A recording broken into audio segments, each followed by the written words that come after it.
ဆိုတော့ဒီနေ့ခွန်အားယူဖို့ဒီနေ့ကျမ်းပိုက်ကတော့ဗျာဒိတ်အခန်းကြီးနှစ်အပိုက်ငယ်တိကနေခုနှစ်အထိဖြစ်ပါတယ်ဗျာဒိတ်အခန်းကြီးနှစ်အပိုက်ငယ်တိကနေခုနှစ်အထိဖြစ်ပါတယ်ဆိုတော့ဒီမှာကျွန်တော်ဘာကိုဥစားပေးမှပြောချင်တယ်လဲဆိုရင်ခေါင်းစဉ်အနေနဲ့အဖက်အသင်းတော်စီတို့ပို့တော်စာ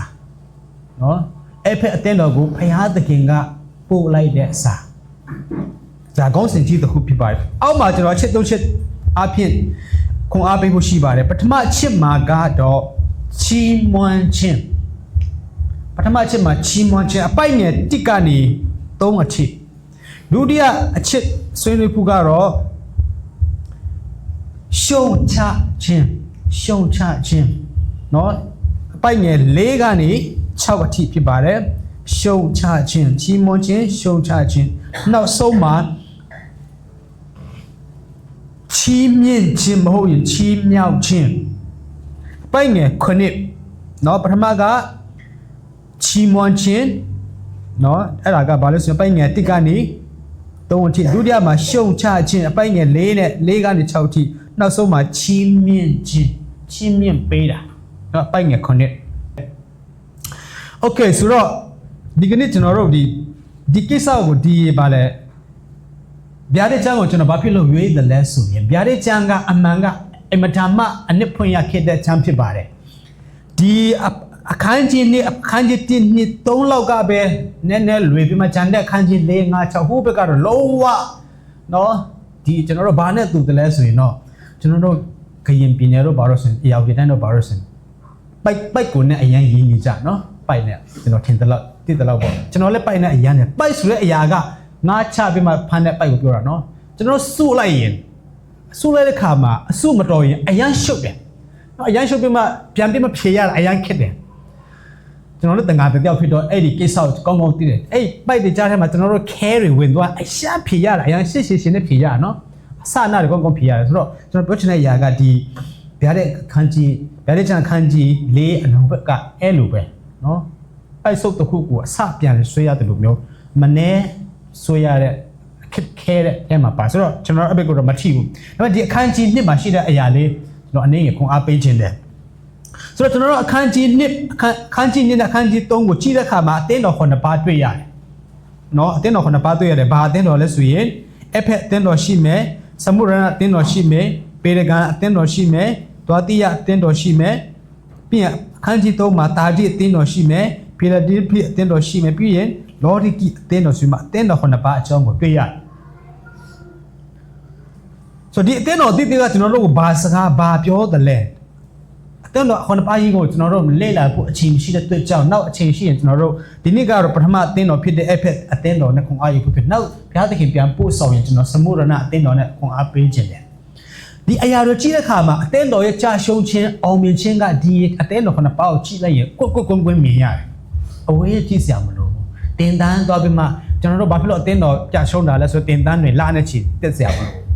ဒီအသင်းတော်9ပါးကိုကောင်းလေ့လိုက်ကောင်းသိနေဆိုတော့ဒီအသင်းတော်9ပါးကိုလေ့လိုက်သိနေတကယ်တော့ဒီအသင်းတော်9ပါးမှာကျွန်တော်တို့ရဲ့အသက်ဒီဆောက်စရာတွေတတိထားစရာတွေတိဆောက်စရာတွေဆောင်းစရာတွေရှောင်းစရာတွေဟောအဲ့ဒါကျွန်တော်ခုနပြောတာနော်ချီးမွမ်းစရာတွေရှိတယ်ရှုံချစရာတွေရှိတယ်ပြီးရင်ပါလဲဆုလလည်းရှိတယ်အကြဆိုတဲ့အရာကိုကျွန်တော်တို့သွားဒီတောက်လျှောက်ခုနတဲ့တော့ခုနပါမှာဒီပုံစံလေးတွေတောက်လျှောက်တွေ့ရတာကျွန်တော်တို့တွေ့ရပါတယ်ဆိုတော့ဒီနေ့မှာကျွန်တော်တို့ပထမချက်ကဘာလဲဆိုရင်ချီးမွမ်းခြင်းเนาะချီးမွမ်းခြင်းအပြည့်မနဲ့ရှိတော့တင်းတော်ရဲ့တမန်ကိုဤတို့ရည်ရွယ်မာလိုက်လောတဲ့လက်ရပက်နဲ့ချက်ခဏလုံးကိုကန်၍ရှင်မြစ်ခွခဏလုံးအလည်းနဲ့သွားလာတော့သူ၏အမိန်တော်ကတင်အချင်းချင်းပင်ပန်းစွာလှုပ်ဆောင်ခြင်းတီးခံခြင်းကိုငါသိ၏တင်ဒီမတရားတော့သူတို့ကိုလက်မခံနိုင်ကြောင်းကို၎င်းတမန်တော်မဟုတ်ပဲတမန်တော်ဖြစ်အောင်ဆောင်တော့သူတို့ကိုစစ်ဆေး၍လက်ဖြားတော့သူဖြစ်သည်ဟုသိကြောင်းကို၎င်းခံတင်နဲ့ပြည့်စုံ၍ငါ၏နာမကြောင့်ဆင်းရဲခံ၍အားမလျှော့အကြောင်းကို၎င်းငါသိတယ်ကျန်တဲ့ပိုက်ကိုကျွန်တော်တို့တွားရင်းနဲ့ပဲဖတ်မယ်เนาะနည်းနည်းများတော့အချိန်ကုန်ပါဆိုတော့ဒီမှာဘုရားသခင်ကဘာဖြစ်လဲဆိုတော့မင်းတို့ရဲ့အချင်းချင်းတဲ့เนาะဒီခံချင်းပင်ပန်းဆိုလို့ဆောင်ချင်းတွေဒီတနည်းအားဖြင့်တမန်တော်မဟုတ်တဲ့သူကိုတော့သူတို့ကစစ်ပြီးမှသိတယ်တဲ့เนาะပြီးရင်ဘာလဲ ခါတင်တဲ့ပြည့်စုံတဲ့နာမတော်တို့စင်းရဲခံခြင်းတွေအကုန်သိတယ်တဲ့နော်တနည်းအားဖြင့်မင်းတို့ကတကယ်ကောင်းတဲ့အသင်းတော်ဖြစ်တယ်တဲ့တကယ်အမတန်မှကောင်းတဲ့အသင်းတော်ဖြစ်တယ်ဒီမှာဘာတွေ့ရလဲဆိုတော့ဖခင်ကအဲ့ဖြစ်မျိုးမှာရှိတဲ့အသင်းတော်တွေချီးကျူးလို့ဆိုတွေ့ရโอเคဒီဟာစက်မတော်ခင်မှာသူ့ရဲ့ဒီဗျာဒိတ်ချမ်းကဘယ်လိုဖြစ်ပေါ်တာအနေငယ်သူ့ရဲ့အနောက်ခံသမိုင်းလေးနော်ပြောပြချင်ပါဒီဗျာဒိတ်ချမ်းဖြစ်ပေါ်လာရတဲ့နောက်ခံသမိုင်းကလည်းအရင်စိတ်ဝင်စားစရာကောင်းတယ်မတိမဖြစ်တဲ့အရာဖြစ်ဘာဖြစ်လို့ဆိုတော့ဒီဗျာဒိတ်ချမ်းတစ်ခုစာအုပ်တအုပ်22ချမ်းဒီအခန်းကြီး22ခုဖြစ်လာဖို့အရာတယောက်တော့သူကပေးဆိုင်ရတယ်ဒါကဘယ်သူလဲဆိုရင်ရှင်ယောဟန်ဖြစ်တယ်ရှင်ယောဟန်ကိုဒီသူရဲ့သမိုင်းကိုကြည့်တဲ့သမိုင်းဒီအတင်းတော်သမိုင်းကိုဖတ်တဲ့အခါမှာရှင်ယောဟန်ကိုဒီယောမလူမျိုးတွေကဖမ်းပြီးမှနော်အရှင်လက်လက်ပုတ်ဆိုနေတဲ့စီဦးထဲမှာချတယ်စဉ်းစားကြည့်တော့ဒီမှာရှိတဲ့ဒီကောင်မောင်တို့တွေအရှင်လက်လက်ပုတ်ဆိုတဲ့ဒေဦးကြီးထဲမှာစီဦးကြီးထဲမှာအရှင်လက်လက်ချတယ်ကျွန်တော်တို့ချရင်ဘယ်လိုဖြစ်မလဲတေးချတယ်တေးပါနော်ချစ်ချင်းတေးမှာမဟုတ်ဘူးလူးလေးပြီးမှတေးရမှာဒါပေမဲ့ तू ကဘာမှမဖြစ်ဘူးအာမင်အရှင်နာမဘုန်းကြီးဘာမှမဖြစ်ဘူးတဲ့ဘာမှမဖြစ်တဲ့ခါမှာသူ့ကိုနင်းဆဲတဲ့လူတွေကဟာဒီလူကလူမဟုတ်ဘူးဒါကနတ်ဖျားတပါပါဆိုအရန်လှပြီးမှသူ့ကိုမထိရဲတော့ပြန်ဆွဲပြီးမှပက်မို့ကျိုးလို့ခေါ်တဲ့ကျွန်းပေါ်မှာတက်ကျွန်းချလိုက်တယ်မထိရဲတော့ဘူးတော့သူတေးပါစေပေါ့အဲ့ဒီမှာသူပက်မို့ကျွန်းပေါ်ရောက်တဲ့ခါမှာဘုရားသခင်ကခွတ်တော်ကသူ့သွားတွေ့လိုက်တယ်အဲ့ဒီမှာဒီပြတဲ့ချမ်းကဖြစ်ပေါ်လာတာဖြစ်တယ်ဒီမှာသင်ခန်းစာတစ်ခုဘာလဲဆိုရင်ဘုရားသခင်ကသူလုပ်ရမယ့်အလုပ်တစ်ခုကိုမပြီးမြောက်မချင်းတင်းအားဖြင့်ကျွန်တော်အဖြစ်ပြီးမြောက်မယ်မစင်မပြီးမြောက်မချင်းသူကလုပ်မှာဖြစ်တယ်အာမင်ဘယ်လိုမျိုးအစီအတားတွေလားဒီမှာကျွန်တော်တို့ပြင်ပရာမရှိတဲ့တော်တွေအစကဒီလိုအခြေအနေမဟုတ်ဘူးအားဒီမှာရှိတဲ့သူကတိချင်မှတိပြီပေါ့နော်ဒီလိုအခြေအနေမဟုတ်ဘူးတဲဆုပ်ကလေးနဲ့စိတ်ပစ္စည်းတွေအများကြီးရှိတယ်ရက်ကွက်ရဲ့ complaint တွေအများကြီးရှိတယ်နော်ပြောမယ်ဗျာလုံးဝကိုရက်လက်ချင်တဲ့အခြေအနေမျိုးရှိတော်လဲဘုရားသခင်ကသူဒီကနေ့အချစ်သူကပို့ဆောင်ခြင်းနဲ့ဒီအစင်တစ်ပို့ဆောင်ခြင်းတဲ့အခါမှာဥဆောင်တဲ့သူကိုဘုရားသခင်ကလက်မလျှော့အားမရောပဲနဲ့ဆက်လက်ပြီးမှလုတ်ဖွင့်ပေးတယ်ဘေးဥပကမထိခိုင်းမနဲ့လုတ်ဆောင်ရတဲ့ခွင့်ကိုဘုရားကပေးတာဖြစ်တယ်တကယ်ဘုရားကသူ့ mission ကို accomplish သူ့ mission သူ့ရဲ့တာသနာအောင်မြင်ဖို့ဆိုရင်ဘယ်အရာကသူ့ကိုတားလို့မရနောက်တစ်ခုမှကြာတော့တစ်ဖက်မှကြာတော့ဘုရားသခင်ကကိုအားဖြင့်အလုံးလုံးတော့မဆိုရင်နော်ဘယ်လိုပြောမလဲဂျာတင်ဗာလဲရည်တင်ဂျာတင်မဟုတ်ဘူးအဲ့လောက်လွယ်မနေဘူးနော်ရည်တင်ဂျာတင်မဟုတ်ဘူးပေးစားခိုင်းတယ်ဒီမှာကြည့်ရှင်ယောဟန်ကိုအမျိုးမျိုးနှိပ်စက်တယ်စီဦးထဲမှာတော့ထထဲတာနော်အဲ့ဒီမှာတိုင်ခသူ့ကိုဘယ်လိုထိနှိပ်စက်အောင်မလဲဘုရားကကိုယ်ကိုသုံးပြတော့မယ်ဆိုရင်တခုခုတော့ကျွန်တော်တို့ကရင်ဆိုင်ရတယ်ဆိုတော့တွေ့ရပါတယ်โอเคဆိုတော့အဲ့ဒီနေရာမှာပက်မရှုံကိုရောက်တဲ့ခါမှာဒီချမ်းကိုဘုရားသခင်ယေရှုကသူ့ကိုယ်တိုင်ပေးတာဖြစ်တယ်โอเคဆိုတော့အဲ့ဆိုအဖက်အစကနေကျွန်တော်တို့နည်းနည်းချင်းစစ်သွားရအောင်နော်အဖက်မျိုးကိုကျွန်တော်တို့လေ့လာတဲ့ခါမှာအဖက်မျိုးနဲ့ရှိတော့အသင်းတော်တယ်နော်အဖက်မျိုးကအရင်စိတ်ဝင်စားစရာကောင်းပါတယ်ကျွန်တော်တို့ Google ကိုလေ့လာ Google မှာဖတ်ပြီးလေ့လာတဲ့ခါမှာအဖက်မျိုးအဖက်ဆိုတဲ့အဓိပ္ပာယ်ကအင်္ဂလိပ်လို likeableနှစ်သက်ဖွယ်ကောင်းသောမြို့နာမည်ကလာနော်နှစ်သက်ဖွယ်ကောင်းတဲ့မြို့မှတ်ထားပါနှစ်သက်ဖွယ်ကောင်းသောမြို့နာမည်ကလာအသေးလာပြီးတော့အဖေမြို့ကဘယ်လောက်ထိအရေးပါတဲ့မြို့လဲဆိုရင်ဒီကျွန်တော်တို့ဒီနှစ်မြို့နဲ့ဒီနှစ်နဲ့နိုင်ရှင်ရင်တော့ပေါ့နော်သူ့မှာလူဦးရေ2သိန်းခွဲရှိတယ်တဲ့နော်2သိန်းခွဲရှိတယ်ပြီးတော့ဒီနှစ်ခက်မြို့နဲ့သူ့ရဲ့အခြေဝင်းကိုကျွန်တော်တို့ကြည့်တဲ့အခါမှာနော်ဧကာ600နဲ့မှ90အခြေဝင်းကျဲတယ်ပေါ့ဆိုတော့ဒီလူဦးရေက2သိန်းခွဲရှိတယ်သူ့ရဲ့ခြေဝန်းက650ဧကလောက်ကျဲတယ်ဒီခက်မြို့တွေနဲ့နိုင်ရှင်သူတို့ခက်သူတို့ခါနဲ့ဒီခက်မြို့တွေနိုင်ရှင်ရင်ကျွန်တော်တို့အင်္ဂလန်နော်အင်္ဂလန်လန်ဒန်မြို့နဲ့ညီတယ်တဲ့ဆိုတော့လူ2သိန်းခွဲဆိုပေမဲ့ဒီခက်မြို့တွေနဲ့နိုင်တဲ့ခါမှာဒီခက်မြို့မှာလန်ဒန်မြို့လောက်ရှိတယ်တဲ့ပြီးတော့သူကကန်ဆာမြို့ဖြစ်တဲ့ခါမှာသူတို့ကစစ်ပွဲအရန်ကောင်းတဲ့မြို့ဖြစ်တယ်တကယ်စစ်ပွဲကောင်းပြီးမှတော့အချစ်ချာကြားတဲ့မြို့တစ်မြို့လည်းဖြစ်တယ် တော်ထင်ရှားတဲ့မြို့ဖြစ်တယ်နော်ခုနကကျွန်တော်တို့တမန်တော်ဝတ္ထုခန်းကြီး19ထဲမှာဖတ်တယ်ထင်ရှားတဲ့မြို့ဖြစ်တယ်လို့သူ့မှာလည်းနတ်ဖျားတွေအများဆုံးမြို့ဖြစ်တယ်အဲ့ဒါကြောင့်ရှင်ဘောလုကသူမြို့ကိုဖြတ်တဲ့ခါမှာဖျားတွေနော်ကျွန်တော်တို့ဟိုပကံမြို့လို့ပေါ့နော်ပကံလက်ညွတ်ညွေရဖျားရှိတယ်ဆိုလို့မဟုတ်တော့နော်ကလေးမြို့မှာကျတော့လက်ညိုးညွေရဗာလဲဖျားကြောင်းရှိတယ်နော်ဆိုတော့အဲ့လိုပေါ့အဲ့ဒီမြို့ကိုလာတဲ့ခါမှာသူကြည့်လိုက်တဲ့ချင်းလေဖျားဟိုဒီနတ်စင်တွေကြီးပဲအဲ့ဒီထဲမှာတဲ့ငါတို့မသိတော့ဖျားဆိုမှနတ်စင်တောင်ရှိတယ်ကျွန်တော်တို့မှာဖျားတွေအများကြီးရှိတယ်ကျွန်တော်တို့ခုနဖတ်တယ်နော်Artemis ဆိုတဲ့ဖျား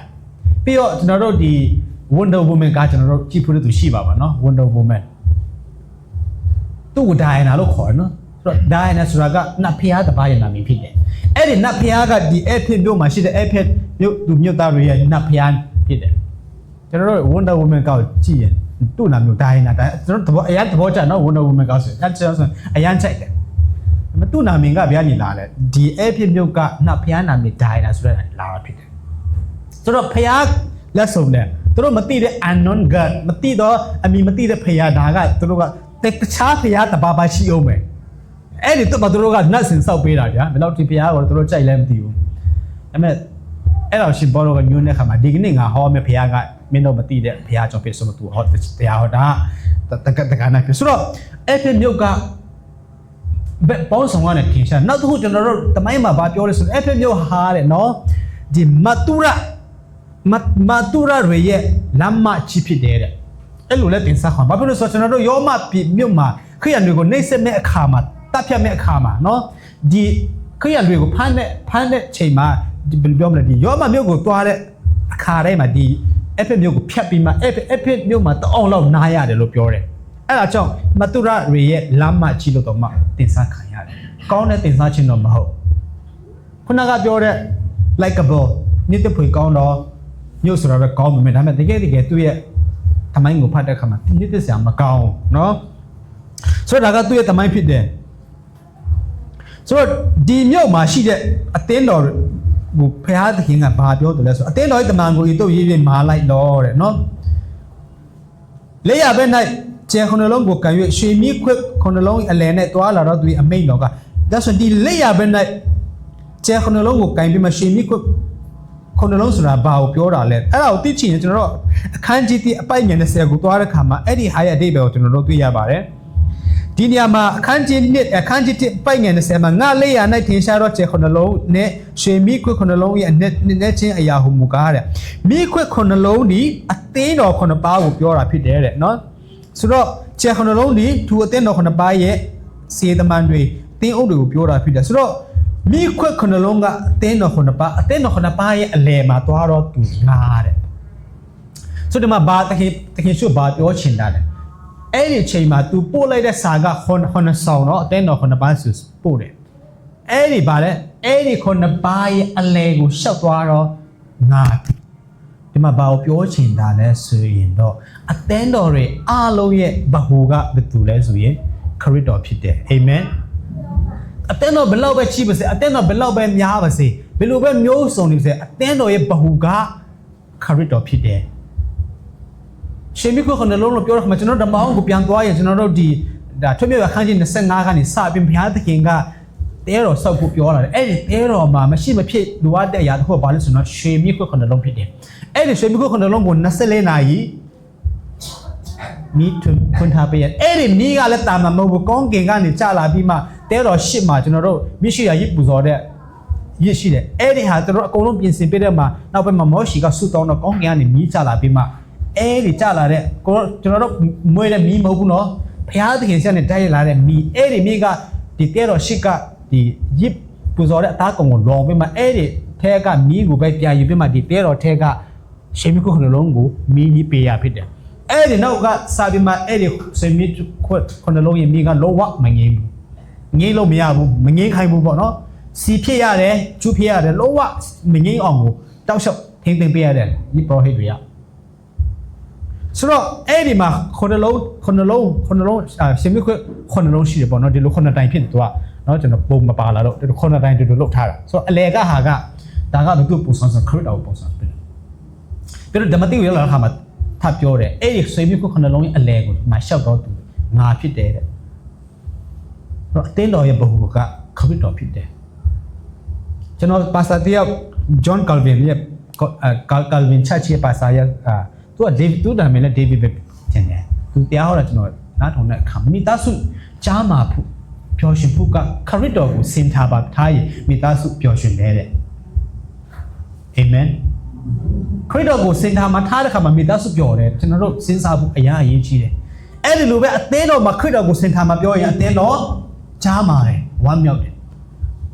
စင်ထားမှာထားတယ်လို့ပြောတဲ့ခါမှာဘာကိုပြောချင်တာလဲဆိုတော့ပုပ္ပိကိုအလယ်မှာထားမပြောချင်တာမဟုတ်ဘူးပုပ္ပိကိုဘယ်ဖက်မှာထားလို့ဆရာတဲ့ကပုပ္ပိကိုဘယ်ဖက်မှာထားလို့ကျွန်တော်တို့ကိုနည်းနည်းလေးဆောင်းပြီးပြောတာလားမဟုတ်ပါဘူး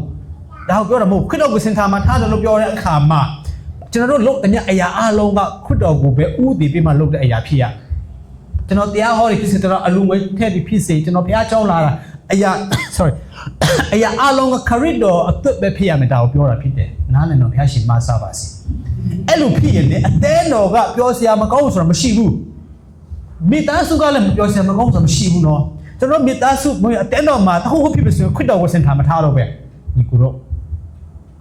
ဘာဖြစ်လို့လဲခရစ်တော်ကိုစင်ထားမထားတဲ့ခါဘယ်သူစင်ထားဖြစ်လာလဲဆက်ကိုမိမိကိုစင်ထားဖြစ်လာတယ်မိမိကိုစင်ထားလာဖြစ်လာခါမှာဘာပြဿနာဖြစ်လာလဲအရာအလုံးကကိုယ့်အတွက်ပဲဖြစ်လာတခုလာရင်လည်းကိုယ့်အတွက်ဖြစ်လာတယ်နောက်တစ်ခုဆိုကိုယ့်အတွက်ဖြစ်တဲ့ခါမှာပြဿနာကဖြစ်လာတယ်ဒီမှာဆရာအကျော်ကသူ့အတွက်ထားလိုက်တော့ဒီမှာတင်းတော့ကသူ့အတွက်ဒီနေ့ကတော့ဆိုတဲ့ဆရာအကြောင်းမရှိဘူးတော်လည်းသူ့ကိုသူစင်ထားထားမယ်တော်လည်းသူ့ကိုသူငါစင်ထားပဲဒီနေ့ကတော့လောဝတဲ့ဆရာအကြောင်းမရှိဘူးဒါပေမဲ့ဒီနေ့တဲ့ဖူးကတဲ့မှာလို့ကျွန်တော်ယုံကြည်တယ်နော်ဒီနေ့တဲ့ဖူးကဘယ်သူလဲခရစ်တော်စင်ထားပြီးဖို့လို့တယ်အာမင်ကျွန်တော်တို့ရွာမှာတယောက်ကသူကစင်ထားဆိုတဲ့စကားလုံးကိုနားမလဲဘူးအမှန်ကစင်ထားဆိုတာဘဟုပြောရလေနော်ဘဟုပြောကဒါအင်္ဂလိပ်စကားဖြစ်တယ်သူကစင်တာဆိုစကားလုံးနားမလဲတဲ့ခါမှာသူများပြောနေတာပေါ့နော်စင်တာဆိုတော့သူကတိတယ်ဒါပေမဲ့ဘာမှမသိဘူးအဲ့ဒါသူလည်းဒီတိုင်းပဲငါလည်းအခက်မိတယ်ပေါ့နော်ငါလည်းဒီစကားလုံးတိဆိုမှတုံးတယ်ဘယ်လိုတုံးလဲဆိုတော့ညီကိုတဲ့ကျွန်တော်ရွာထိတ်မှာရွာရဲ့ထိတ်မှာကျွန်တော်အိမ်ဆောက်နေစင်တာကြလာတဲ့ဆိုတော့စင်တာကြချင်းဒီမှာဆောက်ရမှာလေအိမ်ကိုရွာရဲ့အလယ်မှာဆောက်မဟုတ်တော့မလားသူကရွာထိပ်မှာဆောက်ပြီးမှစင်တာကြမလားတဲ့တခါတလေမှာကျွန်တော်တို့ကနေရာမှာပြီးမှကုကိုစင်တာလို့မြင်တတ်တယ်နော်စင်တာဆိုတာအလဲကိုပြောတာနော်ဘေးကိုရောက်နေတာကိုစင်တာပြောလို့မရဘူးသူကတော့ဘေးကိုရောက်နေပြီးစင်တာကြမလားတဲ့တခါတလေကျွန်တော်တို့ခရစ်တော်ကစင်တာမှာကြတယ်ထင်ပြီးမှရွာရဲ့ထိပ်ခုံမှာသွားရောက်နေတတ်တယ်ကျွန်တော်နေမှာရှိပါတယ်စုတောင်းဆောင်တော့ဘာလို့ဆိုတော့စုတောင်းကုန်းတော့ဘာလို့ဆိုတော့ဟူးအဝေးမှာနော်ရွာကြီးအပြင်မှာစောက်ကြတယ်ကောင်းတော့ကောင်းတယ်ဒါပေမဲ့တစ်ခါပြန်စစ်စားပြလို့စုတောင်းကုန်းကရွာရဲ့အပြင်မှာရောက်တာလဲပေါ့နော်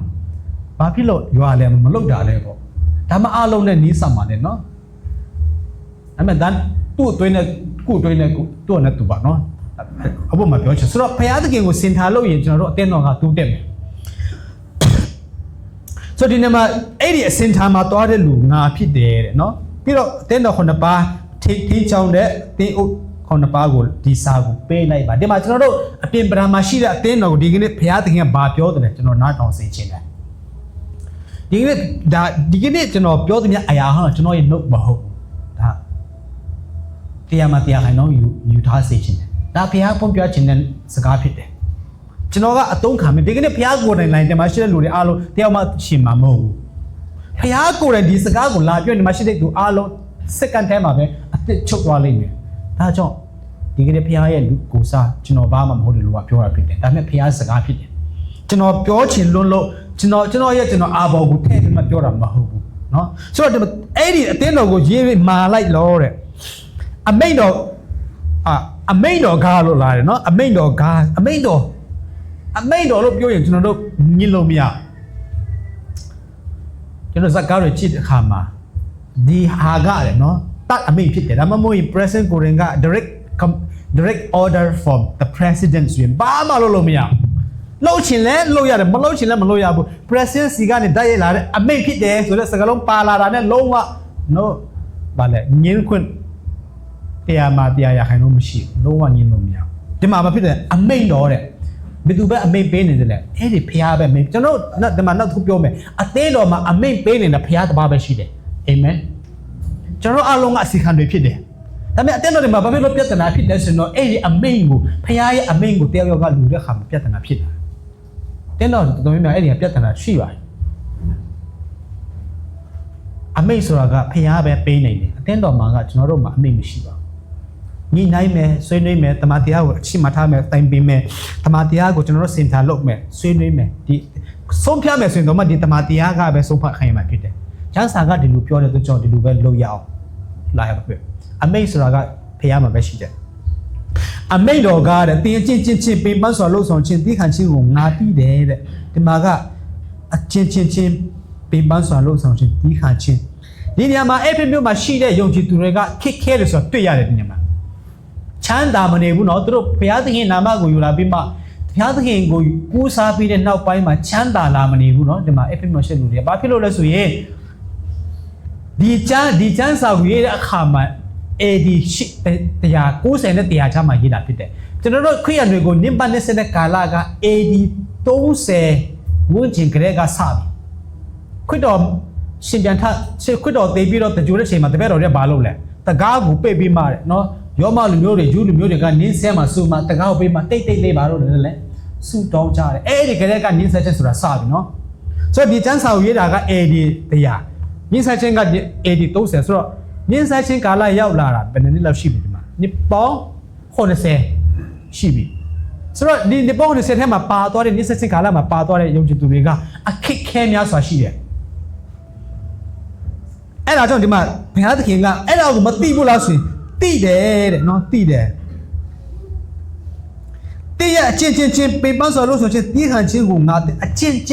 တို့ကျူးစားရှာတယ်နော်ဒီယုံကြည်သူတွေတကယ်ယုံကြည်သူဖြစ်တယ်အချင်းဆိုတာကလည်းယုံကြည်သူတယောက်ဖြစ်လာရင်အချင်းကလိုက်ရမယ်နော်ကဲတဲ့ချင်းကူတာအချင်းတရားနဲ့မရနိုင်လို့ခရစ်တော်ကအသေးခံပြီးမှကျွန်တော်တို့ကိုလုပ်ပေးသွားတာဖြစ်ဒါပေမဲ့ကဲတဲ့ချင်းကိုရပြီးတဲ့နောက်ပိုင်းမှာခရစ်ယာန်တက်တာကအချင်းဖြစ်တယ်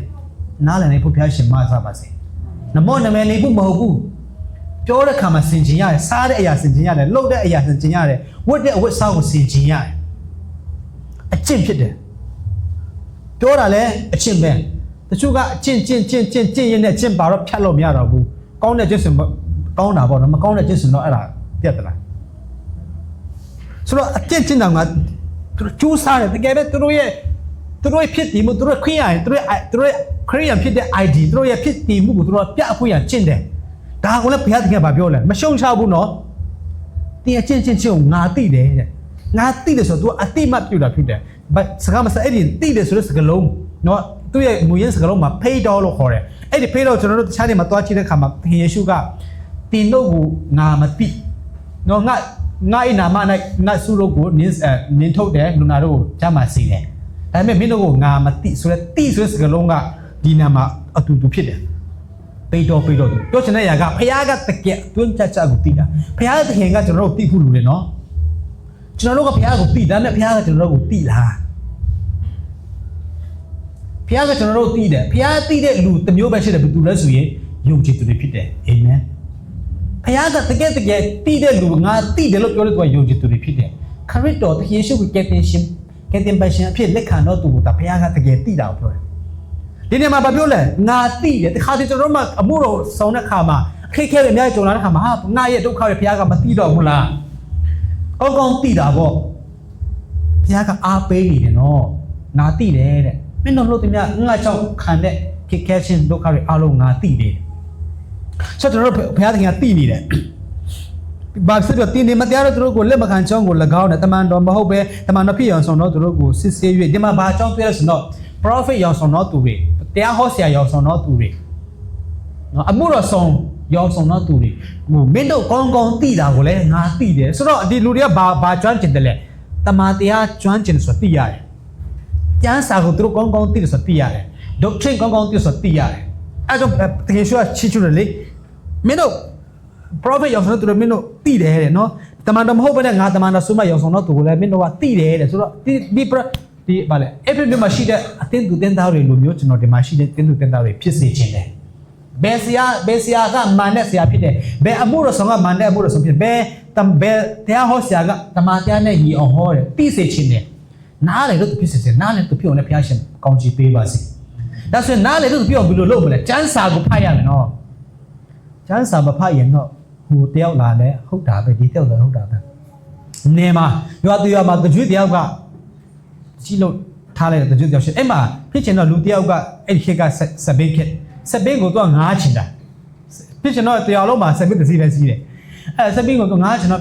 စပင်းငားဖို့သွားတဲ့ခါမှာအဲ့ဒီစပင်းပိုင်ရှင်ကမရှိဘဲနဲ့သူ့ရဲ့အပြင်ခဏထွက်သွားတာပေါ့အဲ့ချိန်မှာသူ့ရဲ့စပင်းကိုတော့မခပ်ပဲနဲ့အောင်မှာထားတယ်ဟိုတယောက်ကလည်းငားဖို့ရောက်လာတော့ပိုင်ရှင်ကိုလည်းရှာတော့အော်ခေါ်တော့မရှိတော့နဲ့ရပါတယ်ကော့စမဆွေးပြီးမှ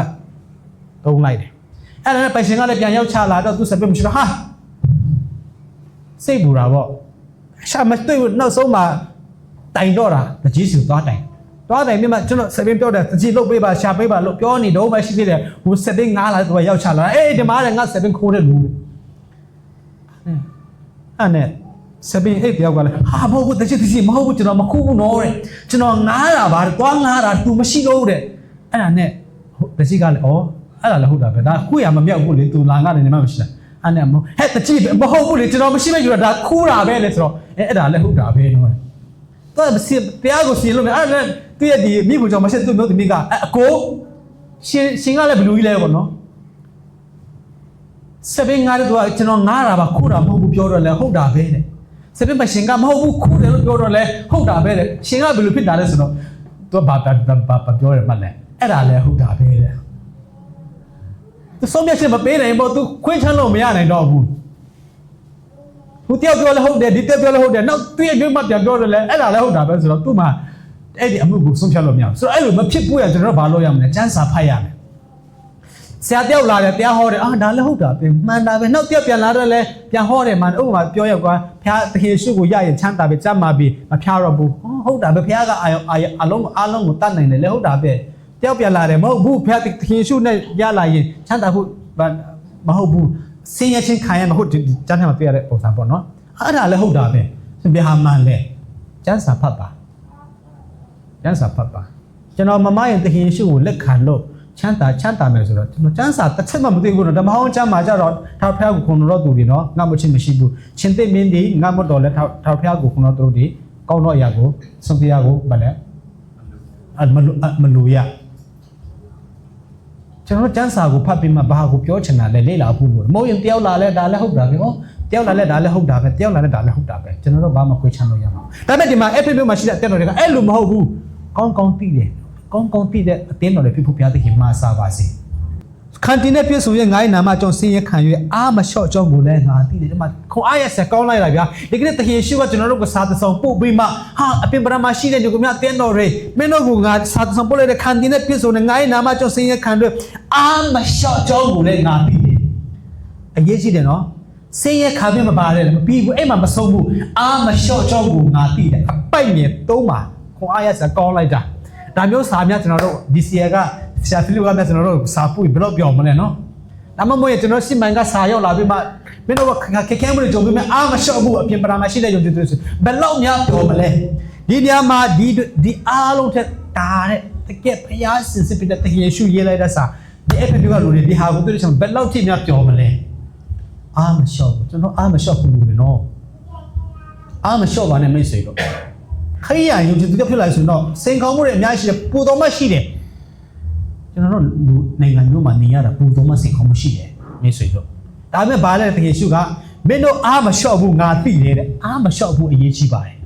်ဟာတစ်ချက်လျှော့မိရင်တော့ပြိုလဲပူပဲရှိတယ်ဆိုတော့ဒီမှာဘာကြောင့်တွေ့ရလဲဘုရားသခင်ကချီးကျူးတင်တာကိုချီးကျူးတတ်တဲ့ဘုရားဖြစ်တယ်အာမင်အဲ့ဒီလိုပဲကျွန်တော်တို့ချင်းနဲ့ချီးကျူးတင်ချီးကျူးပါဟာညီကူတချင်းဆိုတာတော်လိုက်တာခုနညီမညောက်ကသွားတာတော်လိုက်တာချစ်လို့ကောင်းလိုက်တာပြောပါ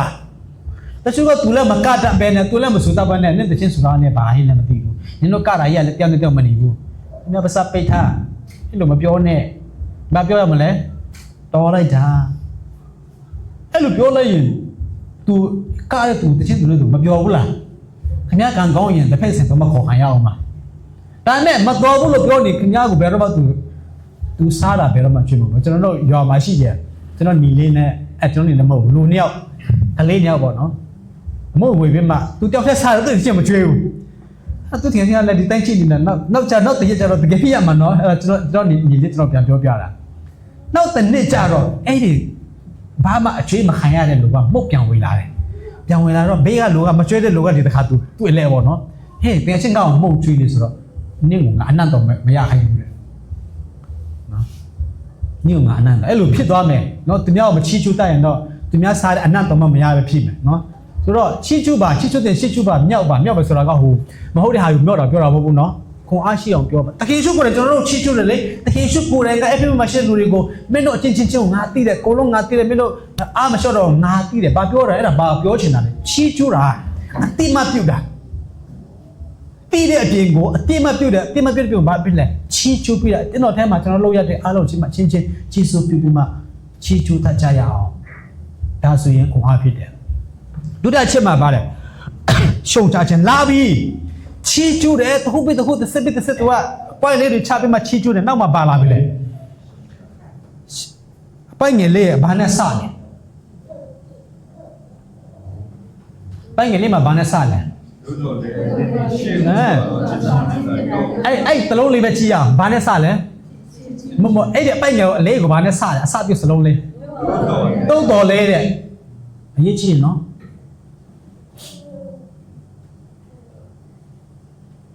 ဆရာဒေဗစ်ကကျွန်တော်မချောပါဘူးနော်ကိုမပြောတာဟာဆရာဒေဗစ်ကချောလိုက်တာကြည့်ရတာအရန်လာတယ်ကွာချစ်တယ်ရှိတယ်ဒါပေမဲ့အဲ့ဒီဒါပေမဲ့ရနောက်မှာလာတဲ့စကားလုံးတွေကကျွန်တော်မကြားချင်တဲ့စကားလုံးပေးချတယ်နော်ဒီမှာခုနချင်းစုတော့တော်လိုက်တာနော်ဒါပေမဲ့ဆိုရင်အဲ့ဒီနောက်မှာလာတဲ့စကားလုံးကသွားပြီမကြားတာဘူးကောင်းတယ်ဒီမှာဒီလိုပဲအစမှာပြောလဲချီးကျူးတယ်နောက်မှာပိုက်ငယ်လေးလာတဲ့ခါမှာသူပြုထနာတိကရောက်လာပြီဘာလဲတုတ်တော်လဲတဲ့စကားနဲ့ပြောရင်တော့ဒါပေမဲ့လာပြီဘုရားကစူတော့မှာနော်ဒီကောင်တွေအစောပလောခံတော့မှာတင်းဒီရှေးဥစွာတော့ချစ်ချင်းမေတ္တာရော့ပြီတင်းနဲ့အပြစ်တင်စရာရှိတဲ့သွားပြီခုနချီးကျူးတဲ့ဟာပဲဒီမှာလာပြီတကယ်ဝမ်းနဲ့ဆရာပဲကျွန်တော်တို့အင်္ဂလိပ်စာမှာရော့ပြီလို့ပြောတယ် sorry မြန်မာကျမ်းစာမှာရော့ပြီပြောတာနော်အင်္ဂလိပ်မှာမင်းတို့ချစ်ချင်းမေတ္တာမရှိတော့ဘူးပြောတယ်လုံးဝမရှိတာဒါခါဒီမှာကျွန်တော်ကျမ်းစာဘာသာပြန်တဲ့ဟာကလေအားနဲ့ချက်တွေရှိတယ်ကျွန်တော်တို့ဒီမှာယုဒ္ဓတန်ကဒီနေ့မှာသူအားနဲ့ချက်တွေရှိတယ်ကျွန်တော်အဲ့လိုတစ်ခါပြောတော့မင်းကဘာကောင်းမလို့လဲမင်းတို့ဘာကောင်းမလို့ဆရာယုဒ္ဓတန်ကိုအဲ့လိုပြောရတယ်မဟုတ်ဘူးဗျကျွန်တော်ဆရာယုဒ္ဓတန်ကိုနိုင်ပြီးရှင်ပြီးပြောတာမဟုတ်ဘူးသူလည်းလူဖြစ်တဲ့ခါမှာသူတယောက်တည်းပဲဒီကျမ်းစာအဲ့လိုယူဘာသာပြန်တာလေနော်တယောက်တည်းပြန်တာစဉ်းစားကြည့်လိုက်အားနဲ့ချက်တွေရှိမှာပေါ့ဒါကကျွန်တော်တို့ကသူ့ကိုအားနဲ့မပြောရမျိုးပဲနဲ့ဒါကိုပို့ပြီးမှလင်းနေအောင်ပြောချင်မှဖြစ်တယ်ဆိုတော့ကျွန်တော်ကို comment နဲ့မင်းကဘာကောင်းမလို့ဆရာကြီးစာကိုတူပြောရတယ်ဆိုတော့အဲ့ဒီတရားဒေသနာပဲကျွန်တော်မလေးရှားရောက်တော့ဘာဟောတာပေါ့နော်အဲ့မှာအောက်မှာတယောက် comment ပေးတာဆရာကြီးစာအားနဲ့ချက်ကိုပြောတာမဟုတ်ပဲနဲ့ဘာတိုင်တဲ့ခါမှာဖြစ်တဲ့အလေးတဘောကျွန်တော်ပြောတာဖြစ်တယ်ဆိုတော့မြန်မာမှာကျတော့ရော့ပြီလို့ပြောတယ်အင်္ဂလိပ်မှာ you have left your first love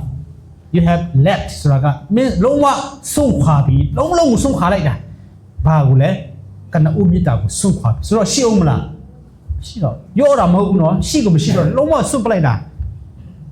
ဆိုတော့မေရှိုးမြစ်တာရော့ပြီမဟုတ်ဘူးစွန့်ခွာလိုက်ပြီးတယ်တင်တဲ့အဖြစ်တင်စရာရှိတယ်ဒီမှာကြည့်ရှိုးမြစ်တာလို့ပြောတော့ခါမှာသူ့ရဲ့မူရင်းမှာ proto agape မြစ်တာလို့ပြောတော့ခါမှာနော်ကျွန်တော်မြစ်တာမှာချစ်ချင်းလို့ပြောတော့ခါမှာကျွန်တော်မြန်မာစကားမှာတမျိုးပဲရှိတယ်မြစ်တာချစ်ချင်းလို့ပြောတော့ခါမှာကျွန်တော်မျိုးသမီးကိုမျိုးသမီးညီမရဲ့အခုညီမကိုချစ်တယ်နော်ခါရပင်စတာချစ်ပဲတခြားစကားလုံးရှိလားမရှိဘူးကောင်းလေးတယောက်ကကောင်းမလေးတယောက်ကိုစာရေးတယ်မင်းကိုငါချစ်တယ်ခါရပင်စတာချစ်ပဲတခြားစကားလုံးရှိလားမရှိဘူးမိဘတွေကတားသမီးတွေကိုပြောတယ်ငါတို့ကအဖေနဲ့အမေကတားတဲ့သမီးကိုချစ်တယ်နော်ဘယ်ဟာလဲခါရပင်စတာချစ်ပဲတခြားစကားလုံးမရှိဒါပေမဲ့ Greek မှာ10မျိုးလောက်ရှိတယ်နော်အော်ဆရာပဲဆိုတော့ Greek မှာ10မျိုးလောက်ရှိတယ်နံပါတ်1ကဘာလဲဆိုတော့ erosဘယ်လိုချစ်ချင်းမျိုးလဲဆိုရင်တော့နော် sexual love တဲ့လူတယောက်ကိုခနာစိတ်နဲ့ရှိတာမျိုးပြောတာတဏှာစိတ်နဲ့ပေါ့နော်တဏှာစိတ်နဲ့ချစ်တဲ့ချစ်တဏှာစိတ်နဲ့ချစ်တဲ့ချစ်လို့ရှိရင်တော့ဆိုတော့ဒီမှာရှိလူငယ်အပြိုလူပြောတယ်ချစ်တိုင်းကိုမယုံနဲ့ဘယ်လိုချစ်လဲစမ်းစစ်နော်တဏှာစိတ်တဲ့ eros နောက်က philia တဲ့ဒါတကယ်ချင်းချစ်920ပေါ့နော်ကျွန်တော်မြန်မာနဲ့ဆိုတော့920ပေါ့နောက်တစ်ခုကကျတော့ storge ကျတော့ဗာလဲနောက်တစ်ခုက agape နော် agape ကျတော့ဘုရားသခင်မေတ္တာအချင်းကြီးပေါ်မှာမမူတည်တဲ့မေတ္တာချစ်ချင်းမေတ္တာဖြစ်တယ်နောက်လေးခုမှာကျတော့ခုမှာ storge ကျတော့မိဘ မိသားစုထဲမှာတုံးတဲ့ချစ်ချင်းမျိုးတာမျိုးမိသားစုဥမာတာသမီးကအဖေကိုချစ်တယ်လို့ပြောရင်ကျွန်တော်ကအဖေကိုစောခဲ့တယ်ပေါ့နော်ပြီးရင်အမေနဲ့အဖေနဲ့ပြန်ပြောရင်လည်းအမေနဲ့အဖေကတာသမီးတို့ကိုစောခဲ့တယ်နော်ချစ်တယ်နော်အဲ့လိုစကားကိုယ်ပြီးမှတုံးတာတို့ကနောက်တစ်ခုကျတော့ဗာလဲဆိုတော့မာနီယာဆိုတာကနော်မာနီယာဆိုတာကလူတယောက်ကိုချောင်းမြောင်းပြီးမှချောင်း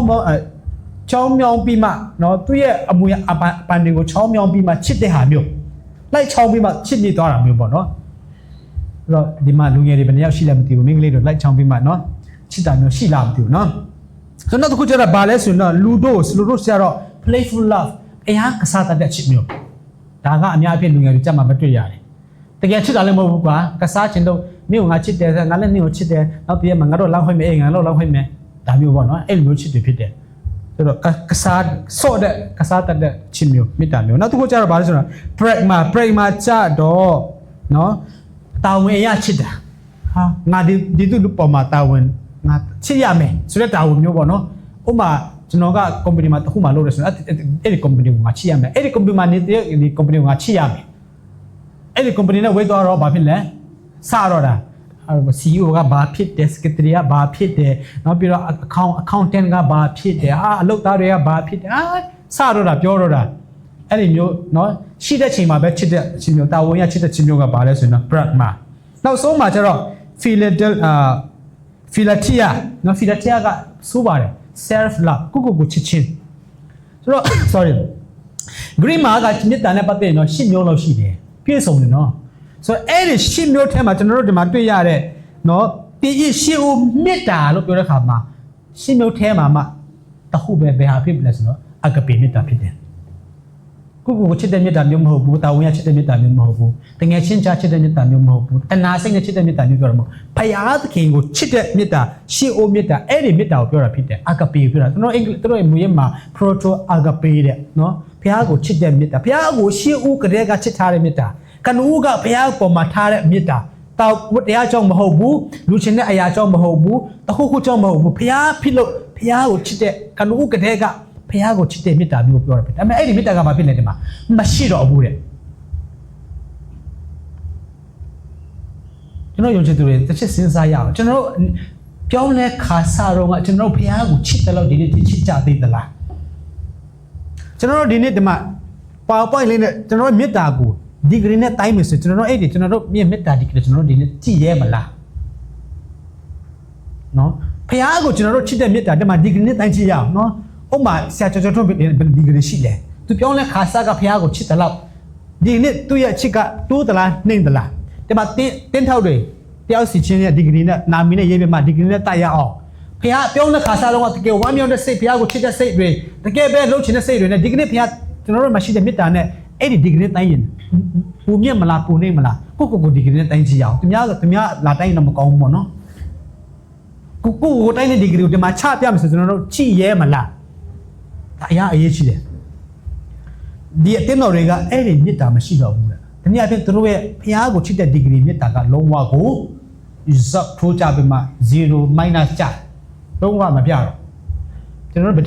battery တုံးထားတွေတိတယ်မဟုတ်လားနော်တစ်ဆက်ချော့ပြတော့ဆုံးကြနေတကယ်ကုန်လို့မဆိုဒီလိုချစ်ပြနေပြီနော်မိတ်တော့ဖြစ်ပဲအဲ့ဒါဆက်သုံးရင်တော့ကုန်ပြီမရတော့ဒီအဲ့ဘက်မှာရှိတဲ့ယုံကြည်သူတွေရဲ့ရှေ့ဦးမေတ္တာသူတို့ဖခင်ကိုအစကပြောလဲခါစားတော့ဖခင်ကိုချစ်တဲ့သူတို့ရဲ့မေတ္တာကတော့ရှေ့ဦးဆိုတော့မေတ္တာကနဦးမေတ္တာသူတို့ရဲ့လက်ချောမှုတွေဖခင်ပေါ်မှာသူတို့ဘယ်လောက်ထိတရားမတရားနိုင်လို့တရားအရာခိုင်လုံးချစ်တဲ့မေတ္တာပဲဒီနေ့မှာဘာဖြစ်လဲမရှိတော့ဘူးအစပိုင်းမှာတော့သူတို့လှုပ်ကြတယ်နော်ချစ်ကြတယ်အများကြီးလှုပ်ကြတယ်သူတို့နဲ့အချိန်ကုန်တော့လဲလှုပ်တယ်ဒါပေမဲ့ဒီမှာဘာလို့လဲရှေ့ဦးမေတ္တာမရှိတော့ဘူးတဲ့ဒါကအရေးကြီးဆုံးဖြစ်တယ်ရှေ့မေတ္တာမရှိတော့အဲ့ဒီတော့ဘာလာလဲလာပြီး warning လာပြီးထို့ကြောင့်เนาะဒီမှာဘုရားကဆူပြီးလေเนาะရှုံချပြီးမင်းတို့မှာရှေ့မေတ္တာမရှိတော့ဘူးတဲ့ပြီးရင်ဘာပြောလဲထို့ကြောင့်တင်မရွှေ့ရော့ပြီးအရင်နေရာအရက်ကိုအောက်မိတ်လို့နှောင်တရလို့ရှေ့ဥဆိုတော့အချင်းကိုကျင့်ပါတဲ့ရှေ့ဥဆိုတော့အချင်းကိုပြန်ကျင့်ပါတဲ့သူတို့ခဏပြောတယ်เนาะတင်တော့အချင်းချင်းလို့ပြောတယ်ဒါကဘာအချင်းချင်းလဲဘုရားသူတို့ဘုရားလုံနေတာသူတို့လုံတယ်ဒါပေမဲ့သူတို့ရဲ့နှလုံးသားထဲမှာဘာမရှိတော့ဘူးလေအဲ့ဒီအကပိမေတ္တာမရှိတော့သူတို့လို့တင်တဲ့အရာအလုံးအခုဘာဖြစ်သွားရလဲအလကားဖြစ်ပြီကျွန်တော်တို့စဉ်းစားဆင်ခြင်ဖို့လိုတယ်ဒီနေ့လုံးနေရှာလိုက်မယ်လောက်ကောင်းတင်လောက်ကောင်းလုပ်နေမယ်ဒါပေမဲ့တင်းရဲ့နှလုံးသားထဲမှာတင်းရဲ့ အသွေးလူထဲမှာအဲ့ဒီအာဂပေမေတ္တာမရှိရင်အလကားပဲလုံနေတယ်နော်လုံတော့လုံနေဒါပေမဲ့သူတို့မှာဘာမရှိတော့ဘူးလေရှေးမေတ္တာမရှိဘူးလေကဲကျွန်တော်အမှုတော်ထဲမှာအမှုတော်ဆောင်းနေတာပဲဖះကိုဖះပေါ်မှာကျွန်တော်ထားတဲ့ရှေးအိုမေတ္တာကနိုးမေတ္တာဖះအစကျွန်တော်ဖះနဲ့စတဲ့တုန်းကမေတ္တာတရားမှကျွန်တော်တို့မှာမရှိဘူးဒီအရာကလူတွေမှာဖြစ်တတ်တယ်ရေးစားသမီးရေးစားတွေကြာလာလေပြဿနာများလာလေဖြစ်တတ်တယ်နော်ချစ်ခါစားတလနလာတော့ရမလေးပြောသမျှကဗာလဲပြားကြီးကြတယ်မချိုလိုက်တာဆဲရင်တော့မချိုတယ်အဲ့လောက်ကြည့်နော်ရေးစားသမီးရေးစားတွေအဲ့မဲ့ကြာလာတော့တစ်ခါသွားဆဲမြေဟိုဘက်ကလည်းနှစ်ခါဆဲတယ်ပြီးဒီဘက်ကသုံးခါပြန်ပြနောက်ဆုံးမှာအိုးအဆဲတွေပုံလိုက်ဖြစ်သွားတာဘာဖြစ်လို့လဲလားသူတို့ရဲ့ရှီဦးမိတာရောလို့ဖြစ်တယ်အဲ့ဒီလိုမဲ့ခရံတက်တာမှာလေဖះကိုအစချစ်တွေ့တော့ကထားတဲ့မေတ္တာရောတဲ့အခါမှာတဖြည်းဖြည်းနဲ့ပါလေကျွန်တော်ခုနပြောတဲ့ကိုထားတဲ့မေတ္တာတွေနော်တဏှာစိတ်ကြောင့်မေတ္တာတွေနော်တစုံတစ်ခုကြောင့်မေတ္တာတွေလာများလာပြီးတော့မှတကယ်အကပေမေတ္တာကဘာဖြစ်လဲမရှိတော့အကပေမေတ္တာကတနည်းအားဖြင့်ဒါကခွတ်တော်စင်တာမရှိတော့ခွတ်တော်ကစင်တာမှာမရှိတော့အားကြောင့်ခုနတခင်စုပြောတယ်အဲ့ဒီအတင်းတော်9ပါးရဲ့အလယ်မှာရှောက်တော့သူလို့ပြောတယ်အခုကဘာဖြစ်သွားလဲသူအဲ့ဒီအတင်းတော်9ပါးရဲ့အလယ်မှာမရှိတော့ဘူးပြင်ပကိုရောက်နေပြီဘာဖြစ်လို့အဲ့ဒါပြောလဲသူတို့မှာရှေ့ဦးမေတ္တာမရှိတော့လို့ကြောင့်သူတို့မှာဖះကိုချစ်တဲ့မေတ္တာမရှိတော့ကြောင့်ခွတ်တော်ကစင်တာမဟုတ်တော့ဘူးနော်စင်တာမဟုတ်ဘူး cancel ဖြစ်သွားပြီနော်စင်တာကနေ cancel ဖြစ်သွားဆိုတော့အဲ့လိုဖြစ်တတ်တယ်အဲ့ဒါကြောင့်တင်းရဲ့နောင်တရပါလားပြီနောင်တရမယ်နောင်တရဖះသခင်ကနောင်တကိုပေးတဲ့ဖះဖြစ်တယ်နောင်တတရားရအခွင့်ပေးတဲ့ဖះဖြစ်တယ် God of second chance ဒုတိယအခွင့်ကိုပေးတော့ဖះဖြစ်တယ်နောင်တရတဲ့အခွင့်ကိုသူချစ်ချင်းနဲ့ဒါမှခါဖို့နော်နောင်တရပါတဲ့ရှေ့ဥစွာအချင်းချင်းကိုရှေ့ကအချင်းကိုပြန်ကျင့်ပါတဲ့နော်ရှေ့ဥစွာတော့အချင်းကိုကျင့်လို့တဲ့ရှေ့ဥစွာအချင်းကိုဘာပြောတာလဲသူတို့ပြောတဲ့ခါစတော့ကတကယ်မှန်ကန်တဲ့ဖះကိုချစ်တဲ့မေတ္တာနဲ့ကျင့်တဲ့ဟာကို तू ကကျင့်စေချင်တာဖြစ်တယ်အထက်ကကျင့်တဲ့ဟာမျိုးမဟုတ်ဘဲနဲ့တကယ်ဖះကိုချစ်တဲ့ကျင့်ကို तू ကကျင့်စေချင်တာဖြစ်တယ်ဘယ်အရာကိုမှစင်ထားထားတယ်မျိုးမဟုတ်ဘဲနဲ့ဖះကိုစင်ထားထားတဲ့အကျင့်ကို तू ကကျင့်စေချင်တာနော်ကျွန်တော်ကအကျင့်တော့ကျင့်ဒါပေမဲ့ဖះကိုစင်ထားမထားရင်ဒီမှာကျွန်တော်ဖះတဲ့ခံဘာပြောလဲနောင်တရပါတယ်နောင်တရမှာနောင်တရပါနောင်တမရရင်ဘာဖြစ်လဲဖြစ်တယ်ငါနောင်တမရောက်ကဘာဖြစ်လဲဖြစ်တယ်ဘာလာမလဲဆိုတော့တော့မဟုတ်ရင်တော့နော်တော့မဟုတ်ရင်တဲ့တင်ရှိရတော့ငါဒီအလင်းမြန်လာပြီးမှနောင်တမရလဲတင်ဤမိခွက်ကိုနေရာမှရွေ့ပေးတဲ့ကျွန်တော်ဘဝမှာအမောင်ကြတဲ့ချိန်ကြုံဖို့ကြတယ်နော်မိခွက်ရွေ့တယ်ဆိုတာကဘာမှအဆင်မပြေတော့တဲ့ဘဝဖြစ်တယ်အချိန်နေဖြစ်တယ်လုံးတည်းများခိုင်တည်းများလုံးဝ0ပဲပါဝဲချင်တဲ့လည်းမသေးဘူးအဲ့ဒီအချိန်နေရောက်တဲ့ဖြစ်မင်းကငါဆုံးမမယ်တဲ့ဘာမဖြစ်ရင်လဲနောင်တမရရင်ကြောက်စရာကောင်းတယ်နော်ကြောက်စရာကောင်းတယ်အတင်းတော်ကျွန်တော်မရှိအတင်းတော်မိသားစုတို့ကျွန်တော်တို့အသက်တာမှာလူပြတဲ့ခါမှာမမားဘူးလားမားတယ်မားရင်တိရောအခန်းကြီးတိပိုက်ငယ်6မှာနော်နောင်တရခုပြောတယ်ကျွန်တော်နောင်တရဘာလဲတစ္ဆာနဲ့ပြည့်စုံတော့ဘုရားသခင်ကျွန်တော်တို့ကိုခွင့်လွတ်တယ်နော်ဆိုတော့နောင်တရဖို့လူတယ်နောင်တရပါတယ်မဟုတ်ရင်မိခွက်ကိုငါရှိမယ်ဒီကနေ့ကျွန်တော်တို့ပင်ပရာမှာရှိတဲ့တင်းတော်တွေမိခွက်ကထိန်လင်းနေတယ်ကျွန်တော်ကတော့အဲ့လိုပဲပြောရတယ်ကျွန်တော်ပင်ပရာရှိတဲ့တင်းတော်ကမိခွက်ထိန်လင်းတဲ့တင်းတော်ဖြစ်တယ်ဒါလူကိုချစ်ပြောတာမဟုတ်ဘူးနော်မြောက်ပြီးပြောတာလည်းမဟုတ်ဘူးကျွန်တော်မှလည်းအပြည့်တင်းတော်ကိုတိုင်းတဲ့ဒီဂရီရှိတယ်ထိန်လင်းတဲ့တင်းတော်ဖြစ်ပါတယ်ဘုရားရှင်နာမဘုန်းကြီးပါစေဆက်လက်ပြီးမှထိန်နိုင်ဖို့ကျွန်တော်တာရုပ်ကျူစားရအောင်အာမင်ကျွန်တော်လင်းဘုရားခင်ယေရှုကတင်တို့တွေလောကအလင်းဖြစ်တယ်တဲ့ပထမမှာသူဘာပြောလဲငါဒီလောကရဲ့လင်းဖြစ်တယ်ဒုတိယမှာဘာပြောလဲတင်တို့တွေလောကရဲ့အလင်းဖြစ်တယ်ခွတ်တော်ကိုဆက်ကျွန်တော်ကဘယ်သူတွေလဲလောကရဲ့အလင်းတွေဖြစ်တယ်ဆိုတော့ဒီမှာကျွန်တော်အလင်းကိုခွတ်တော်ကယူမသွားရအောင်ကျွန်တော်ရဲ့မေတ္တာရှေ့မေတ္တာတွေပါလဲအမြဲတမ်း exercise ချစ်ဖို့လိုတယ်တော်လဲငါမွန်းတော့နီကောလာတပည့်တော်ကြီးအချင်းကိုတည်နေလဲမုန်းတယ်ဒီမှာနီကောလာဆိုတာကမေယုံချီသူရဲ့အချင်းကိုပြောတာเนาะဒီနီကောလာရဲ့အချင်းကကျွန်တော်တို့ဘာသာဖတ်တဲ့အခါမှာကလေးတွေကိုတတ်ပြီးမှဇစ်ပေါ်သွားတဲ့အချင်းသူတို့မှရှိတယ်အချင်းမကောင်းဘူးပေါ့နော်ဆိုတော့ဒီအချင်းမကောင်းတဲ့ဟာတွေမင်းတို့မကြိုက်တာကိုလည်းငါတိတိဆိုမှပြန်ပြီးမှတစ်ချက်ပြန်ချော့လိုက်တယ်ချော့လိုက်ဆူလိုက်ချော့လိုက်အဲ့လိုပေါ့နော်သူတို့ဒီမှာတောက်လျှောက်ကြီးလည်းမဆူရှာဘူးသူလည်းအဲ့ဖက်မျိုးမှရှိတဲ့လူကိုသူနည်းနည်းလေးတော့တနာသွားတယ်နော်အဲ့တော့မင်းတို့အချင်းချင်းကငါတိတယ်နော်နီကောလာမဟုတ်တဲ့မမှန်တဲ့ဘာသာရက်တွေမင်းတို့မကြိုက်ဘူးငါတိတယ်ပြန်ချော့လိုက်တယ်နောက်ဆုံးမှာပြီးတော့မယ်နော်ချီးမြှောက်ခြင်းပိုင်ရခွန်နဲ့မှာချီးမြှောက်ခြင်း ချီးမွမ်းခြင်းလာတယ်ပြီးရင်ရှုံချခြင်းစူတာပေါ့နော်စူခြင်းလာမယ်စူတာလည်းလာမယ်ချီးမွမ်းတာလည်းဆိုလာမယ်ပြီးရင်ဘာလာသေးတယ်လဲချီးမြှောက်ခြင်းလာတယ်အာမင် good news ဒါသတင်းကောင်းဖြစ်တယ်ချီးမြှောက်တယ်ဘုရားကဒီတိုင်းမထားဘူးနော်တနေ့မှဒီမှာယုံကြည်သူတွေတယောက်ရောက်ရှင်တဲ့ဘုရားကချီးမြှောက်လိမ့်မယ်အာမင်ဒါတော့ကျွန်တော်ပြောရတယ်ဘယ်ပိုင်းမှာချီးမြှောက်မယ်ကျွန်တော်မသိတတ်ဘူးဝိညာဉ်ရဲ့ပိုင်းမှာလည်းဖြစ်နိုင်တယ်ကာယပိုင်းမှာလည်းဖြစ်နိုင်တယ်ပညာရဲ့ပိုင်းမှာဖြစ်နိုင်တယ်ချစ်စင်ဥစ္စာမှာဖြစ်နိုင်တယ်ဒီနေ့မှာချီးမြှောက်မယ်ဘယ်ချိန်မှာချီးမြှောက်မှာလဲအချီးမွမ်းခံပြီးပါလေအဆူခံပြီးမှနောင်တရရင်မဖြစ်နဲ့ချီးမြှောက်တယ်ဘယ်လိုချီးမြှောက်တယ်လဲဆိုတော့ဝိညာဉ်တော်တွေအသင်းတော်တို့ကအဘယ်သို့ပြောမိန့်တော်မူဒီကိုနားရှိတဲ့သူမိဒီကကြားပါစေဝိညာဉ်တော်ကအသင်းတော်တို့ကိုဘယ်တော့ပြောတယ်အသင်းတော်တို့ကိုဘယ်လိုပြောတယ်နော်ဒီနေ့မှာအသင်းတော်ကို तू ကဘယ်လိုသူ့ရဲ့မူရင်းစကားမှာဘယ်လိုသုံးလဲဆို ecclesias ကတေးတန်ခေါ်ပိတ်ခံရတော့သူအတိတ်ပဲရတယ်ဆိုတော့ဒီနေ့မှာကျွန်တော်ဆရာကြီးပြီးတော့တန်ခါဘာဖြစ်လို့အသင်းတော်လို့ तू ကရေးတယ်ကျွန်တော်မသိဘူးမသိတာအမှန်ပဲဒါပေမဲ့သူရဲ့အမူရင်းဘာသာရဲ့အတိတ်ပဲကပါလဲဆိုတော့တေးတန်ကိုခေါ်ပိတ်ခံရတဲ့သူလို့အတိတ်ပဲရတယ်အသင်းတော်ရဲ့အတိတ်ပဲကလေဆိုတော့အသင်းတော်ဆိုတဲ့စကားလုံးနဲ့တေးတန်ခေါ်ပိတ်ခံရတဲ့သူဆိုတဲ့စကားလုံးပြပူလာတယ်ကျွန်တော်မြန်မာကတော့တေးတန်ခေါ်ပိတ်ရတော့သူများပူလာတယ်ဘာဖြစ်လို့လဲခုနတော့ကျွန်တော်တို့အမောင်ကိုထွင်းဖို့ရအမောင်ကိုထွန်းဖောက်ဖို့ရဘုရားကကျွန်တော်အလင်းပြထားပြီးမှအဲ့ဒီအလင်းကိုအမောင်ထဲကိုလှုပ်ပြီးမှအလင်းအမောင်တွေအားလုံးပြတ်ဖို့ရဘုရားကကျွန်တော်အသီးသက်ရွေးတဲ့လူတွေဖြစ်တယ်ဘုရားရှင်နာမဘုန်းကြီးပါစေအဲ့ဒါကိုအသင်းတော်လို့ခေါ်တာနော်သူ့ရဲ့မူရင်းစကားလုံးရဲ့အဓိပ္ပာယ်ကတီးတန်းခေါ်ဖိတ်ခြင်းခံရတော့သူများကောင်းလိုက်တာ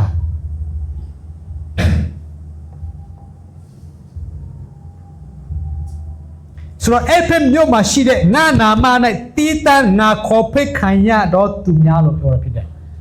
ဒီကနေ့အပြင်ပရမရှိတဲ့ငါနာမအဖြစ်တီးတန်းခေါ်ဖိတ်ရတဲ့ခံရတဲ့အခေတိုင်းမှာတော့ခံရတဲ့သူများလို့ဒီကနေ့ဘုရားကကျွန်တော်တို့ကိုပါလေစကားပြောနေတာဖြစ်တယ်ချိုလိုက်တာကောင်းကင်ရဲ့မြေကြီးစာတော်တို့ဖန်ဆင်းတဲ့လူကမင်းတို့ငါတီးတန်းခေါ်ထားတယ်လို့ပြောတဲ့စာကိုဖတ်ရတာလို့ဖတ်လို့ကောင်းတဲ့စာရှိအောင်မလားဒီမှာမိသားစုလို့မရှိဘူးနော်မိသားစုကလာတဲ့စာကကြပြလေးပဲဖြစ်တယ်ဘယ်လိုရေးကောင်းမလဲဆိုမှစဉ်းစားပြီးမှရေးတဲ့ကြပြပဲဖြစ်တယ်တကယ်တော့တော့ဒါထက်ရှိရှိမှဖြစ်မှာ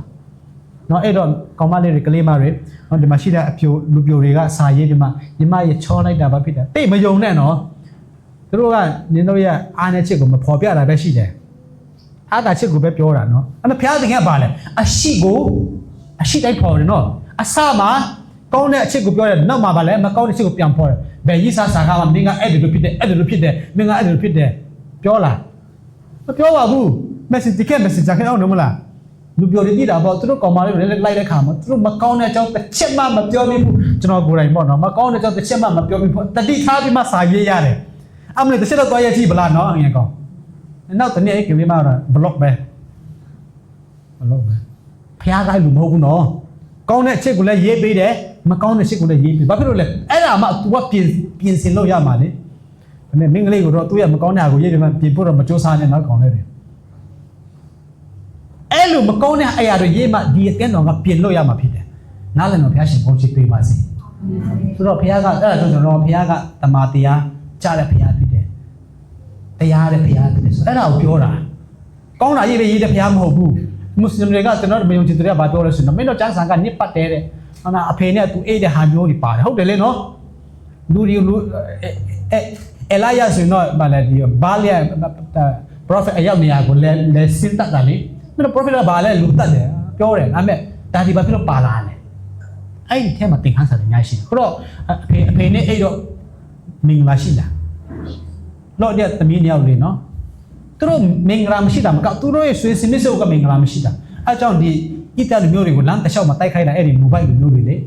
လော့တာနဲ့သူ့သမီးနှစ်ယောက်ရတဲ့အမျိုးတွေလေအစ္စရေးကိုပြန်တိုက်တာအေးမင်္ဂလာမရှိဘူးဘာဖြစ်လို့အဲ့ဒါအကြောင်းထည့်ရေးတာလေမင်္ဂလာမရှိလို့ရေးတာမင်္ဂလာရှိတာရေးတယ်ဆိုကျွန်တော်တို့ပြုတ်ပြင်မှာကျွန်တော်မားတာရှိမရဘူးအဲ့တော့မမားအောင်ကျွန်တော်ပြန်ပြင်လို့ရအောင်မင်္ဂလာမရှိတာလေးရေးပေးတာဖြစ်တယ်ဆိုတော့နော်အပေတော့မိတော်မူဒီကိုနားရှိတော်သူမိကနားရှိတော်သူမိဒီကချားပါစီပြောချင်တဲ့ကျွန်မနားမရှိသူရှိ မရှိပါဘူးကျွန်တော်လည်းနားနော်နားတစ်ခုပါအားလုံးကနားတောက်ပြောချင်တာမဟုတ်ဘူးစစ်မြင့်နားထောင်တဲ့သူကမှနားလည်မှာလို့ပြောတာဖြစ်တယ်နားလည်တော့ဘုရားရှင်ကောင်းချီးပေးပါစေနားထောင်ဖို့လိုတယ်နော်ဘုရားရဲ့စကားနားထောင်ဖို့လိုတယ်တချို့လူတွေကပြောပါဒါကဝိညာဉ်ရေးနားကိုပြောတာဖြစ်တယ်အဲ့ဒါလည်းဟုတ်ပါတယ်ဒါပေမဲ့ကျွန်တော်ကတော့ဒီမှာဗာပြောချင်ဆိုတော့ဝိညာဉ်နဲ့နားရှိတိုင်းနဲ့နားထောင်တာမဟုတ်ဘူးနော်ဝိညာဉ်ရေးနားရှိတိုင်းကြားတာမဟုတ်ဘူးဝိညာဉ်ရေးပိုင်းဆိုင်ရာနားရှိနဲ့နားခံတဲ့သူတွေအများကြီးဘောင်းဆောင်သူလည်းအဲ့လိုမျိုးဖြစ်တတ်တယ်ခါတည်းမှာသူတို့ကဝိညာဉ်ရေးရှိတိုင်းနဲ့နားရှိတိုင်းနဲ့ဘာပဲပြောမဟုတ်ဘူးအဲ့လိုမဟုတ်ဘူးဝိညာဉ်ရေးနားရှိရမယ်ပြီးတော့ဗာလဲနားထောင်ရမယ်ကောင်းနားထောင်လို့အဲ့ဆိုနားရှိတော့သူမိဒီကကြပါစေပြီးတော့အချင်းသူတွေအောင်မေးထိုးတူဒီငါအဲ့ဘုရားသခင်ပရိတုတဥယျာဉ်၌ရှိတော့အသက်ပင်အတီးကိုစားစေခြင်းကငါအခွင့်ပေးမယ်ပရိတုတparadise အင်္ဂလိပ်လို paradise လို့ခေါ်တယ်ဆိုတော့ဒီ paradise ကိုကျွန်တော်လေ့လာတဲ့အခါမှာဒီ paradise ကိုဘယ်နေရာမှာတွားတွေ့ရလဲဆိုရင်၃နေရာမှာတွားတွေ့တယ်နံပါတ်1မှာကလူကာခန်းကြီး23 43မှာတစ်ခါတွေ့ရတယ်နောက်တစ်ခုကနိကောခန်းကြီး7အပိုက်ငယ်၄မှာတွားတွေ့ရတယ်နောက်ဆုံးမှာဒီနေရာမှာတွေ့ရတယ်ဆိုတော့ paradise ကြောင့် paradise ကိုတိတ်မပြောဘူးဆိုတော့ဒီဟာဒါကဘာကိုပြောချင်တာလဲဘာလဲလို့အမြင်တွေများများရှိတယ်အဲ့ဒီမှာကျွန်တော်ယုံတဲ့အမြင်က paradise ဆိုတဲ့ဟာကကျွန်တော်အယုံမှာเนาะကျွန်တော်ယုံကြည်မှုမှာကဘာမှာမရှိတော့ဆိုတော့တချို့က Eden ဥယျာဉ်လို့ပြောတယ်တချို့က paradise တက်ရှိတယ်လို့ပြောတယ်ဆိုတော့ paradise ဆိုတဲ့စကားလုံးပြန်လာတာလေအဲ့ဒါက Persian စကားလုံးဖြစ်တယ် Persia လူမျိုးတွေစကားလုံး paradios ကနေလာတာဖြစ်တယ် paradise လို့ကျွန်တော်အင်္ဂလိပ်မှာစာရေးတာဖြစ်တယ်ပေါ့နော်ဆိုတော့အတိတ်ဘယ်ကဘာလဲဥယျာဉ်လေကျွန်တော် paradise လို့စဉ်းစားတဲ့အခါမှာတမျိုးကြီးထင်တာနော်ဟုတ်တကယ်ဟုတ်ဘာကြီးလဲပေါ့အမေသူ့ရဲ့မူရင်းစကားလုံးရဲ့အတိတ်ဘယ်ကဘာလဲဥယျာဉ် garden ဘာမှမထူးခြားဘူးဆိုတော့အဲ့လို garden လို့ပြောပြတော့ကျွန်တော်တို့ဒီဘက်ဟိုကဘာဦးပြန်သွားတော့ Eden ဥယျာဉ်ကိုသွားတရိရဆိုတော့ကျွန်တော်တို့ကတချို့က Eden ဥယျာဉ်ကိုတင်စားတာဖြစ်မယ်လို့ပြောတယ်တချို့ကကျတော့နောက်မှရောက်လာမဲ့ကဘာမြေချစ်တိကိုပြောတာဖြစ်မယ်လို့ကျွန်တော်တို့အဲ့ဒါလို့ဖြစ်ကျွန်တော်လည်းမပြောချင်ပါဘူးစက်စာကအတိအကျမပြောတော့လေ paradise လည်းပြောတော့ဘာလဲဆိုတော့မရှင်းပြဘူးဆိုတော့ဒီမှာကျွန်တော်ယုံကြည်တာကတော့ကဘာမှာမရှိတော့ဘူးဆိုတော့နောက်ရောက်လာမဲ့ကဘာများဖြစ်မလားပေါ့နော်ဒါကတော့ကျွန်တော်ရဲ့နည်းနည်းတော့အဲ့ဘက်ကတော့ကျွန်တော်စိတ်နည်းနည်းကြိုက်တယ်ပေါ့ဆိုတော့အဓိကဒါဆိုရင်ဒီ paradise မှာဘာရှိတယ်အဲ့ဒါပဲကျွန်တော်ပြောချင်တယ်ဘာရှိတယ်ဖခင်ရှိတယ်အာမင်ဘာမရှိဘူးလဲအပြစ်မရှိဘူးအာမင်ဘာမရှိဘူးလဲဦးချင်းနာရှင်းမရှိဘူးအာမင်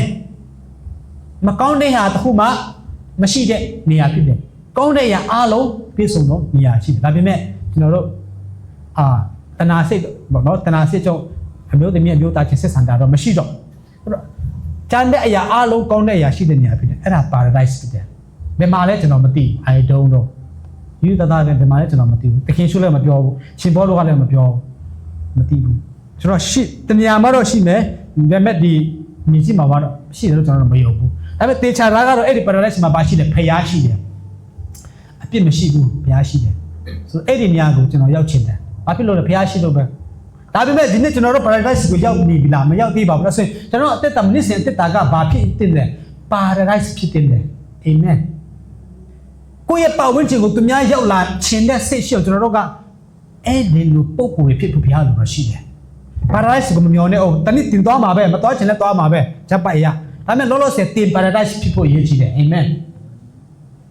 ်ကျွန်တော်တို့ paradise ဖြစ်ဖို့ရှိတယ်ဘုရားရှင်နဲ့အတူရှိတဲ့လူတွေဖြစ်ဖို့အရေးကြီးတယ်နော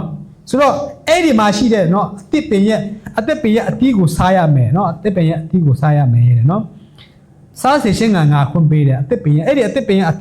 သက်ပင်ကဘယ်မှာလဲအဲ့ဒီဥယျာဉ်မှာเนาะဆိုတော့အဲ့ဒီဥယျာဉ်ကအခုတည်းရှိသေးတယ်ဒါပေမဲ့ဘယ်မှာလဲမသိဘူးကျွန်တော်ကဘာပေါ်မှာလားဘယ်မှာလဲမသိဘူးလားမသိဘူးဘာလို့ကောင်းကင်ကမန်ကဖွတ်ထားပြီလေလူတွေမမြင်ဖွတ်ထားတာဘယ်သူမှမသိဘူးဒါပေမဲ့ဘာလဲရှိတယ်ဘာရှိတာမကလို့အဲ့ဒီအသက်ပင်တောင်မှရှိသေးတယ်เนาะတကယ်ရှိတယ်ဆိုတော့ဒီမှာဘာပြောချင်တာလဲဆိုတော့ကျွန်တော်ကဲတင်ချင်းရပြီးတည်သွားပြီးအသက်ပင်စားဖို့လိုသေးတာမလိုပါဘူးအဲ့မဲ့သူကအဲ့ဒါကိုပြောမလားတကယ် emphasize လုပ်ပြီးမှငါပေးမဲ့စုကတာမန်စုမဟုတ်ဘူးပြောချင်တာဖြစ်တယ်နားလည်တော့ဖျားရှင်မဆာပါစေဒီကိစ္စကျွန်တော်တို့မသိအောင်မျိုးစီပူကြတယ်မလားမစောစောတည်ချင်မတည်ချင်ဘူးမရှိမဲ့နော်စုထားတဲ့ပတ်စံလေးတွေဖျားရသုံးတာပဲဟိုဟာလေးဝေမယ်ဒီဟာလေးဝေမယ်ဆိုတော့စုထားတာဖျားတော့ဘာဖြစ်လဲသုံးတာပဲဒီနေရာမှာပါလေမင်းတို့အရန်လူချင်နေတဲ့မသေးစေးကိုငါပေးမယ်မသေးစေးကရှိလားမရှိဘူးလားကျမ်းစာရရှိတယ်ဒါပေမဲ့လူတွေမှာမရှိဘူးရချင်စရာပဲတကယ်တော့ရချင်စရာနော် ခုချိန်မှာတရှိရင်တော့အဲ့ဒီမသေးစစ်ပင်ကိုညရအချင်းတို့ဘယ်နိုင်ငံများစစ်ဖြစ်မလဲမသိဘူးကျေးဇူးတော်ပဲနော်အဲ့ဒီမသေးတဲ့ပင်တကယ်ရှိတဲ့ညတည့်ဘယ်နိုင်ငံစစ်ဖြစ်မလဲတကယ်မသိတဲ့ကျေးဇူးတော်ပဲအခုကြည့်တဲ့ကျွန်တော်တို့ရွှေတွေကြောင့်အခုကျွန်တော်တို့ဒီပါလေမြေချတတ်တွေကြောင့်ရေနံတွေတခုပြဿနာကမြန်မာကဘာလုံးရဲ့ပြဿနာဘာဖြစ်လို့လဲရေနံကြောင့်မသေးစေးပင်ကိုသာသိရင်တော့ဒေါ်နယ်ထရမ့်ကတော့နံပါတ်1ပဲလိုက်မှာဘာပဲတားတော့ချမှာပဲချစ်တဲ့အကုန်လုံးထုတ်ရှင်းกว่าငါတို့နိုင်ငံတက်ရမ်းပြီးပြီတကယ်တော့မရှိတာကျေးဇူးတော်နော်ဒီကိုတော့ရှိရင်ကျွန်တော်တို့စားလို့ရမယ်ထင်လားအိမ်မက်တောင်မမက်နဲ့ခေါင်းကလေးပြောတယ်လို့ပေါ့နော်နေ့ကအနံ့တော့မရခိုင်းဘူးဆိုတာဆိုတော့အဲ့ထက်မှာပါလိမ့်မယ်မရှိတာလည်းကောင်းပါတယ်ရှိရင်ကျွန်တော်တို့လည်းအကျိုးရှိမှာမဟုတ်ဘူးကဘာကြီးပြည့်ဆိုတော့ okay အဲ့ဒီဟာကိုငါပေးမယ်ဆိုတော့ဘာပြောချင်တာလဲနောင်တရရင်ဘုရားသခင်ကကျွန်တော်တို့အမြဲတမ်းချီးမြှောက်တယ်နေရာပေးတယ်ဒီကနေ့ဒီမှာရှိတဲ့အသင်းတော်ကျွန်တော်အားပေးချင်တယ်နော်အချိန်တော့တော်ကြာသွားပြီနောက်တစ်ခါကျွန်တော်မခေါ်ရပဲနေမယ်တင်တယ်နော်โอเคကျွန်တော်အားပေးချင်ပါတယ်အသင်းတော်တစ်ခုဖြစ်လာရင်ဘုရားရဲ့မျက်နှာตาရတဲ့အချိန်လည်းရှိတတ်တယ်ဘုရားရဲ့မျက်နှာตาမရတဲ့အချိန်ဒါကဒီလိုဖြစ်နေတာတော့မယုံမရှိနဲ့ပြီးရင်ဘာလာလဲဘုရားကိုဘုရားမျက်နှာตาမရတဲ့အခါမှာပြန်ပြီးနောင်တရဖို့ဘုရားလိုရှိတယ်အာမင်အဲ့ဒါဆိုရင်ကျွန်တော်ဆုလတ်ရှိတယ်ကျွန်တော်အဖေမျိုးရဲ့အမိုင်းလေးနဲ့ပြုပြီးမှကျွန်တော်နေချင်းကိုချုံမယ်နော်ဆိုတော့အဖေမျိုးကိုကျွန်တော်ပြန်သွားတဲ့အခါမှာအဖေမျိုးက BC 30မှာစတင်ပြီးမှတိဆောက်ခဲ့တယ်နော် BC 30ပြီးတော့ AD ကျွန်တော်ဒီခေတ် AD 1500မှာအဲ့ဒီမြို့ချင်းမရှိတော့စဉ်းစားကြချစ်ဖြစ်တယ်နော် BC 30မှာတိဆောက်ခဲ့တဲ့မြို့က AD 1500မှာမရှိတော့အမျိုးမျိုးတို့ကြုံလာရတဲ့မျိုးတွေပြဿနာရှိတယ်စစ်တိုက်တဲ့ဒဏ်တွေလည်းတို့ခံရတယ်နောက်ဆုံးမှာဒီငလင်းတွေလုတ်ပြီးမှတို့မျိုးရဲ့တချမ်းလောက်ဒီပါကိုလုံးဝနေလို့မရဘူးငလင်းကဖြစ်ပလိုက်တာနောက်ဆုံးမှာဘာဖြစ်သွားလဲဆိုတော့တို့ရဲ့ရွာအခုမြို့အထိပ်မှာရှိတဲ့တို့ခေဒါဆိုတဲ့မြစ်ပေါ့နော်ခေဒါဆိုတဲ့မြစ်အဲ့ဒီကနေမြစ်ကနေစီလာတဲ့နှုံးတွေအများကြီးပဲတဲ့အဲ့ဒီနှုံးတွေတို့ရဲ့ကန်ဆာပါပြည့်ရှံပြီးမှလုံးဝကိုဆယ်မရအောင်လုံးဝကားတွေလည်းသွားလို့မရဘူးဘာမှသွားလို့မရအောင်နှုံးတွေပြည့်ရှံပြီးမှတယ်နော်လူနေလို့မရတော့တို့ရဲ့ကန်ဆာမျိုးကြီးကဘာမှနေလို့မရတဲ့ခါမှာ BC 1500ဝန်းကျင်လောက်မှာရွာတေးသေးလောက်ပဲလူချတော့တယ်အဲ့ဒီနောက်ပိုင်းမှာလုံးဝအခုရှင်လုံးဝ FM မျိုးဆိုတာမရှိတော့တာမင်းဆိုတော့ရှိပိတာမြို့နှစ်ပေါင်း1500တက်တန်းမြို့နော်အခုမရှိတော့ဘူးတတိထားဆရာရှိပါတယ်ကျွန်တော်တို့အသင်းတော်ကဘယ်လောက်ပဲနှစ်ပေါင်းတက်တန်းရှိပါစေဘယ်လောက်ပဲဘာဖြစ်နေပါစေဘုရားအလိုတော်မရှိရင်ပြောင်းနိုင်တယ်နော်ဆိုတော့အဲ့ဒီ FM မြို့မရှိတဲ့တော့အဲ့ဒီ FM မြို့မှာရှိတဲ့အသင်းတော်ရှိမလားမရှိတော့ဘူးအဲ့ဒီအသင်းတော်မရှိတော့ဘူးမြို့မှာမရှိတော့ဘယ်လိုအသင်းတော်ရှိမှလဲဟုတ်တယ်မလားတတိထားဖို့ဒါကျွန်တော်တို့တက်တူတန်အလုံးတရားဆိုကျွန်တော်တို့ဘုရားသခင်ကိုရှိဖို့မြတ်တာနဲ့အမြဲတမ်းချင်းကပ်ဖို့လိုတယ်အဲ့ဒါဆိုတော့အသင်းတော်အမြဲတမ်းတည်တတ်မှာဖြစ်တယ်ဘုရားသခင်ရဲ့ကျွန်တော်အသင်းတော်တည်တတ်ဖို့ချက်တည်တော့အရာကရှိဖို့မြတ်တာရှိဖို့အမြဲတမ်းရှိဖို့ဖြစ်တယ်ဒီကနေ့ကျွန်တော်တို့ဒီမှာအသင်းတော်တူပွားနေတဲ့အရာကအဲ့ဒီရှိဖို့မြတ်တာကြောင့်ဖြစ်တယ်ဒါလည်းကျွန်တော်ပြန်ပြောချင်တယ်ဆိုတတိထားပါမြို့ပစ္စည်းသွားတယ်မြို့နဲ့အတူအသင်းတော်မှာပစ္စည်းသွားတယ်ဒါကပြောရရင်မင်္ဂလာတော့မဟုတ်တာနဲ့တတိပဲအဲ့တော့တကယ်ဆိုပြောလေတတိပေးတာလေနောင်တရပါနောင်တပါတတိပေးတာကျွန်တော်တို့နောင်တရမြဲတဲ့ကောင်းချစ်ရှိတယ်နောင်တမရရင်တော့ပစ္စည်းချင်းမရှိတယ်ဆိုတော့ကျွန်တော်တက်တာမှာအနေနဲ့ရှိမယ်ဘုရားသခင်ရဲ့ဆုံးမခြင်းနဲ့ခံရမယ်ဒါပေမဲ့အမြဲတမ်းနောင်တရရှိမေတ္တာနဲ့သွားရင်အသင်းတော်ကသူတက်မယ်ကျွန်တော်တို့ပြင်ပရာအသင်းတော်ကတကယ်ပဲမိခွတ်ဖြစ်တယ်ဒီချက်လင်းဖို့ပဲလိုတယ်ဒီထက်လင်းအောင်လည်းဘုရားရှင်ဒါရွေးကောင်းချီးပေးပါစေဒီတော့နေမှာကျွန်တော်ဒီကောင်ချုပ်ချင်မှာအရေးဆုံးဘုရားရှင်ကောင်းချီးပေးပါစေအာမင်